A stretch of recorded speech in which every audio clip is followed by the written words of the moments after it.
शिरपूर तालुक्यातील कृषी विक्रेत्यांचा बेमुदत कडकडीत बंद। माफदा संघटनेनं पुकारलेला राज्यव्यापी बंदला पाठिंबा देत शिरपूर तालुक्यातील कृषी विक्रेत्यांनी कडकडीत बंद पाळला। त्यामुळे खरीप हंगामात शेतकऱ्यांना रासायनिक खतं, बियाणं, कीटकनाशके यासाठी फिरावं लागतंय।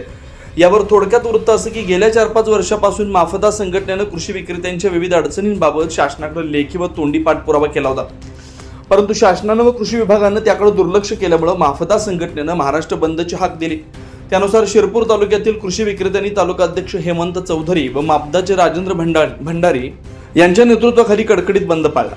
कृषी विक्रेत्याच्या प्रमुख 12 मागण्या आहेत। रासायनिक खतांचा पुरवठा होताना लिंकिंग बंद करावं, शेजारील राज्यातून येणारे अप्रमाणित HTBT कापूस बियाणं शेतकरी हितार्थ प्रतिबंध करावं, कृषी विक्रेते सीलबंद पॅकिंगमध्ये विक्री करतात, तपासणीत खत, बियाणं व कीटकनाशके नापास झाल्यास विक्रेत्यास आरोपी न करता साक्षीदार मानावं, तपासणी अधिकाऱ्यांची मूळ संख्या कायम ठेवावी, साथी पोर्टलचा वापर कंपनी स्तरापर्यंत ठेवावा, रासायनिक खताचा पुरवठा पोच करून मार्जिन वाढवावं, सॅम्पलची रक्कम मिळावी, युरिया DAP वितरणाची सूचनांचा फेरविचार करावा, मुदतबाह्य कीटकनाशक कंपन्यांनी परत घ्यावेत, दुय्यम दर्जाचे अवैध कीटकनाशक, तणनाशक व बायोपेस्टिसाइड विक्रीस प्रतिबंध करावा, नवीन कायद्यातील जाचक नियम शिथिल करावेत, कोकण विभागात आंबा काजू पिकाच्या नुकसानीसाठी विक्रेत्यांना जबाबदार धरू नये आदी मागण्यांसाठी सदर बंद पुकारण्यात आला।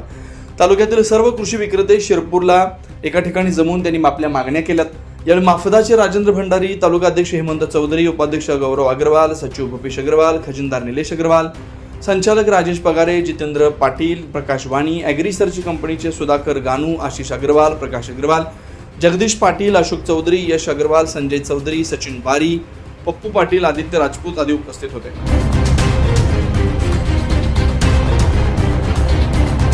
24 लाईव्ह महाराष्ट्र न्यूजसाठी अजय भरसट, शिरपूर, सांगवी।